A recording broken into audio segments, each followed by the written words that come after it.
I knew something was wrong the moment my manager stopped making eye contact during our quarterly review on October 14th.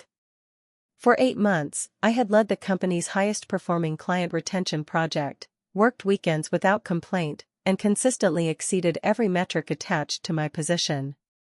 Yet when I calmly asked about the promotion I had been promised earlier that year, he folded his hands and said, "Emily, the promotion budget has been frozen for months. Nobody is getting promoted right now." The explanation sounded reasonable enough that most people would have accepted it. I almost did. But 2 days later, while preparing materials for an executive strategy meeting, I accidentally received a scheduling document that wasn't meant for my inbox. It wasn't classified. It wasn't marked confidential. It was simply sent to the wrong person. My eyes moved down the agenda until they landed on a line that made my stomach tighten. There, between projected revenue forecasts and expansion plans, was a discussion item labeled Leadership Transition and Director Promotion Announcement. Underneath it was a single name. Mine. For several seconds, I just stared at the screen. The budget wasn't frozen. The promotion wasn't gone. Someone had lied to me.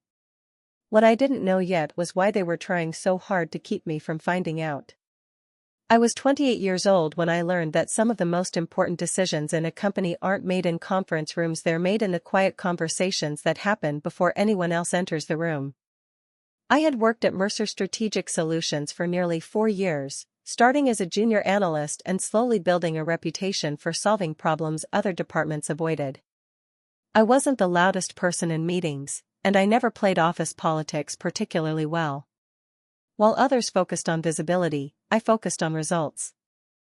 That approach had earned me praise from clients, strong performance reviews, and what I believed was a clear path toward leadership.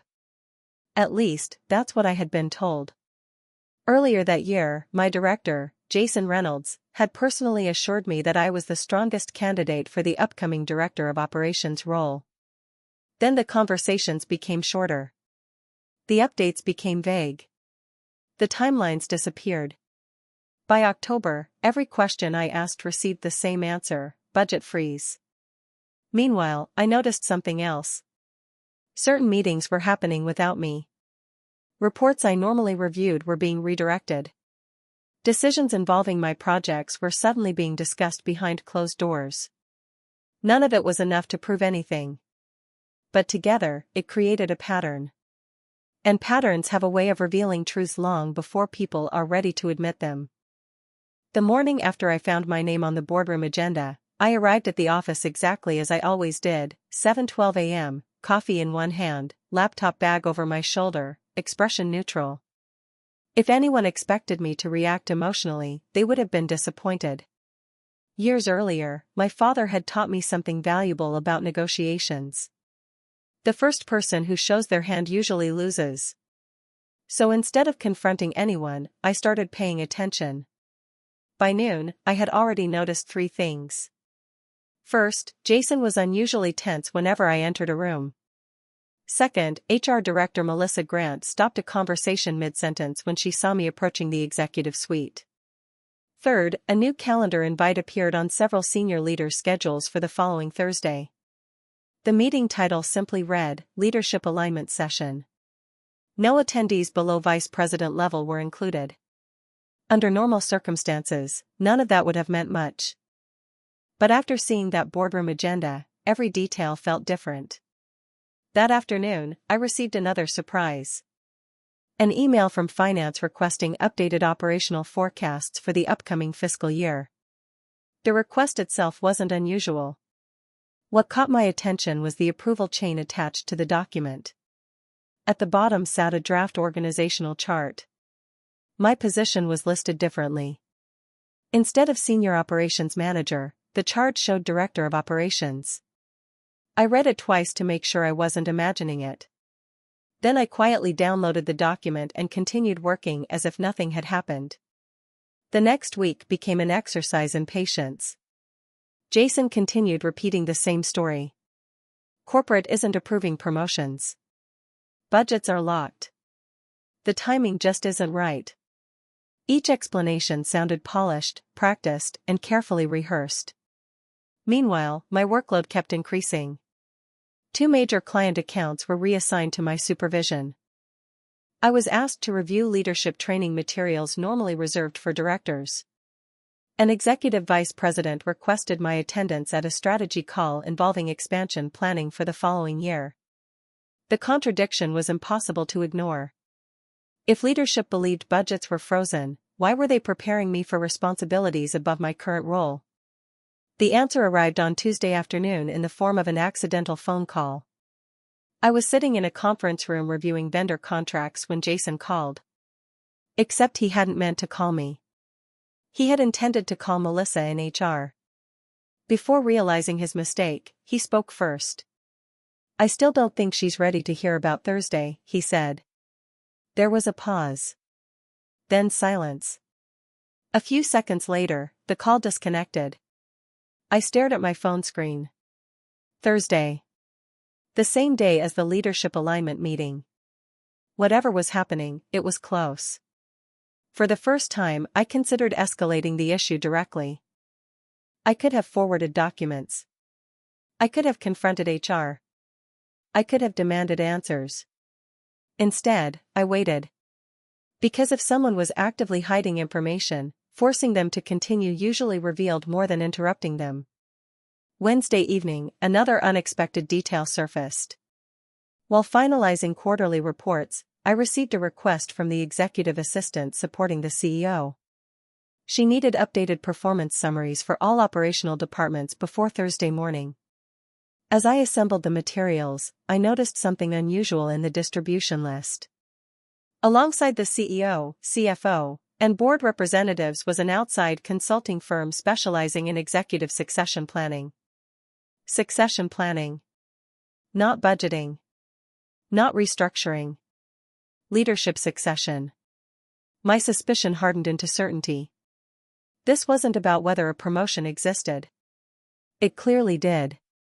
The real question was why Jason seemed determined to convince me otherwise. When I finally shut down my computer that night, the office was nearly empty.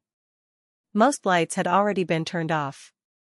As I walked toward the elevator, I passed the large glass boardroom where Thursday's meeting would take place. The chairs were already arranged. Presentation screens were prepared. Nameplates sat neatly around the table. One of them caught my eye. I stopped walking. Then I stepped closer. There, positioned between 2 vice presidents, sat a printed nameplate that read, "Emily Carter." My name. My seat. My promotion. And somehow, I was apparently the last person supposed to know about it. I barely slept that night, but not because I was anxious.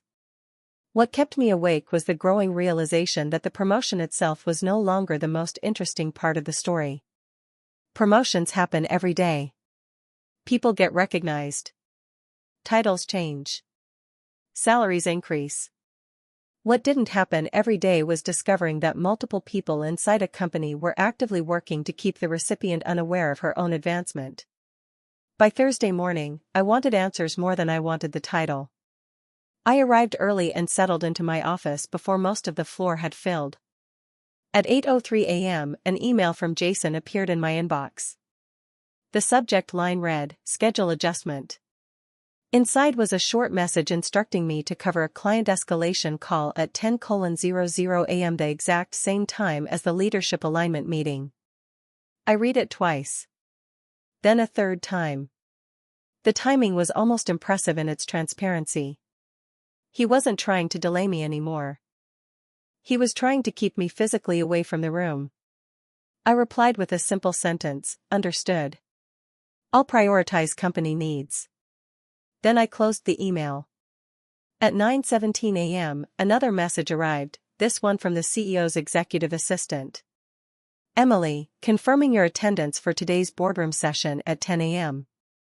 I stared at the screen and smiled for the first time all week. Someone had forgotten to coordinate their stories. I didn't respond immediately. Instead, I saved both emails. One inviting me to the meeting. One attempting to prevent me from attending it. The contradiction spoke for itself. At 9:55, I walked toward the boardroom carrying a folder of operational reports. Jason was already standing near the entrance speaking with Melissa. The moment he saw me, his expression changed. Not dramatically. Just enough. A fraction of a second. A tightening around the eyes. A brief pause in conversation. The look of someone watching a plan begin to unravel. "Emily," he said carefully. "I thought you were handling the client issue." I nodded. Already resolved. It wasn't entirely true, but it wasn't entirely false either. The issue had been delegated to a capable team lead 20 minutes earlier. Jason opened his mouth as if preparing another explanation, but before he could speak, the CEO stepped into the hallway. "Perfect timing," he said. "We're waiting for you." For me. Not for Jason. Not for HR. For me. The room fell silent. I thanked him and entered the boardroom without another word. The meeting itself began routinely enough. Revenue performance. Expansion forecasts. Market opportunities. Board updates. I listened carefully while taking notes, aware that Jason seemed increasingly uncomfortable with each passing minute. About 40 minutes in, the CEO shifted the discussion toward leadership planning.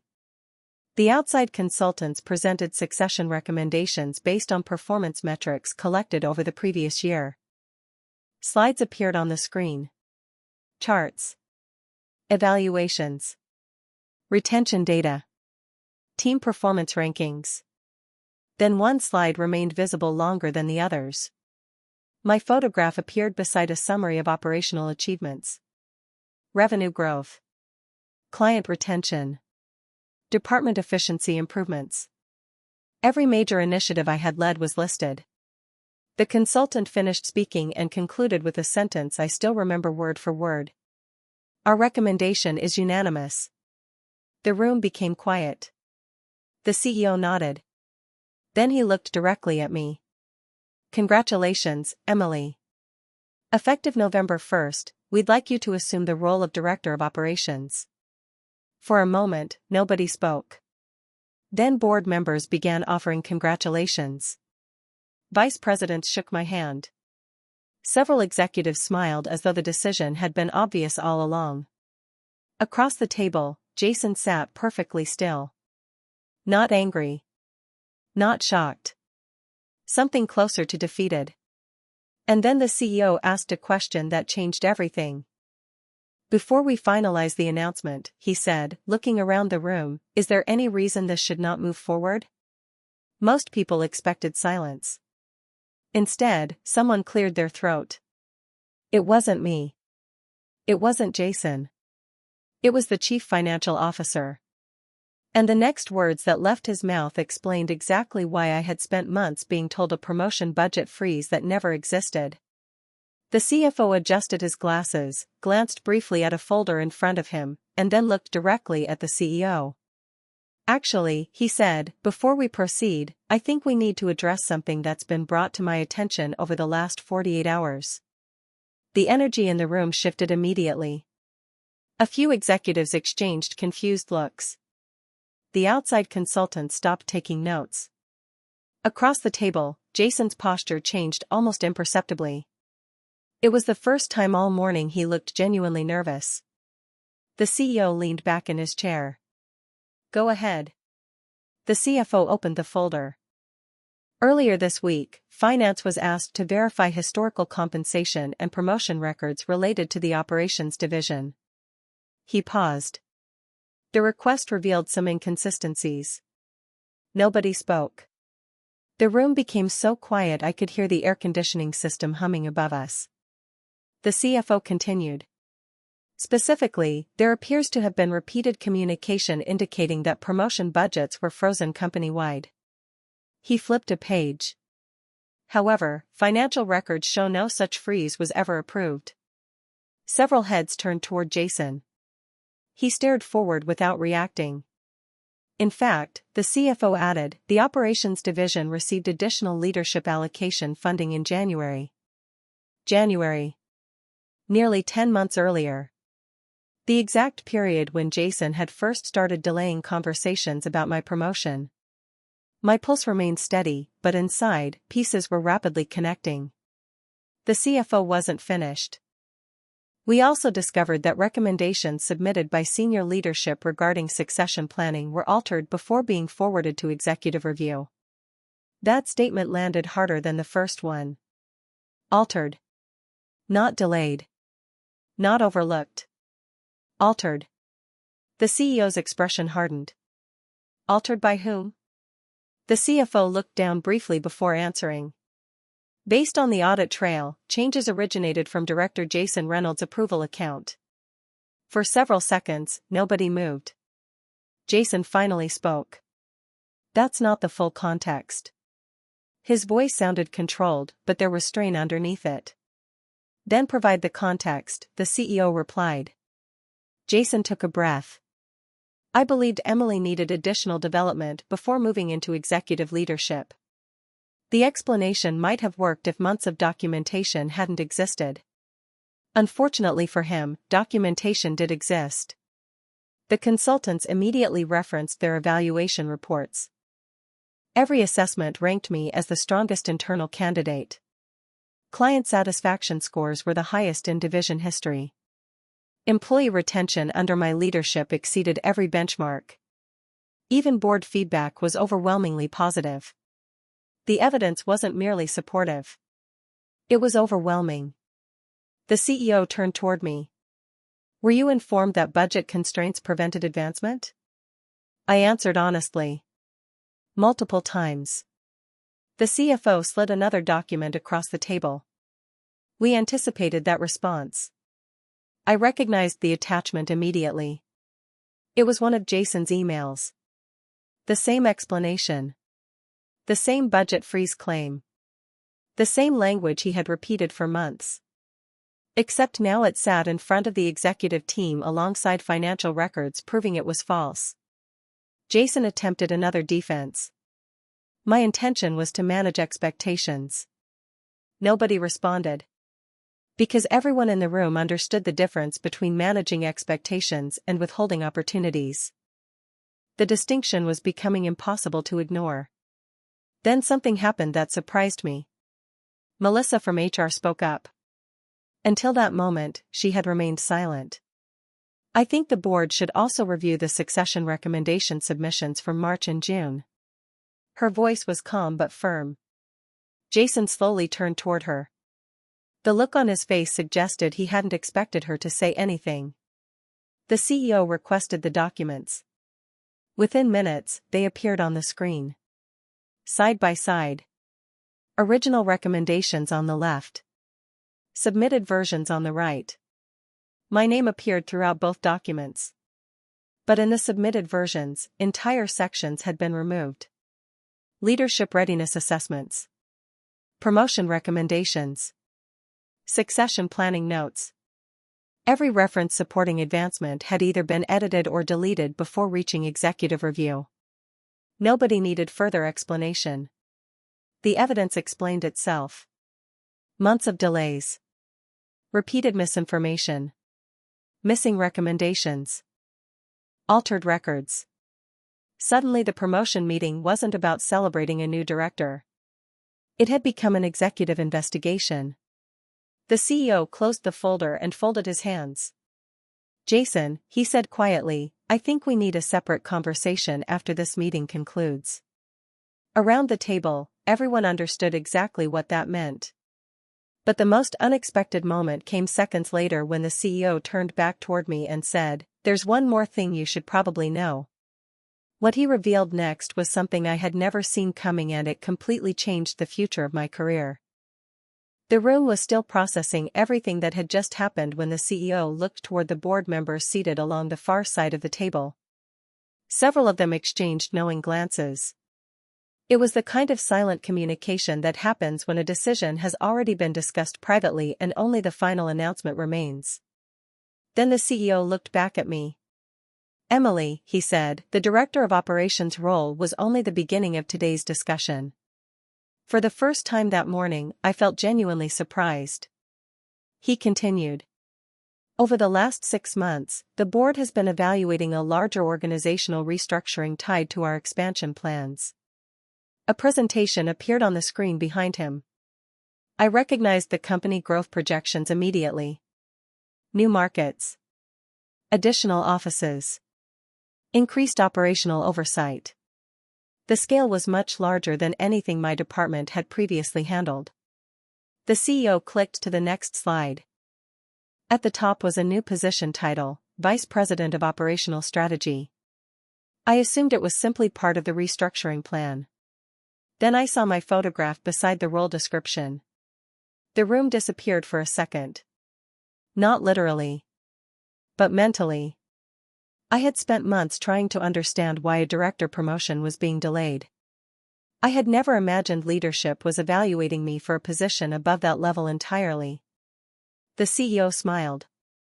The board's original plan was to announce your promotion to director this quarter and begin preparing you for executive leadership next year.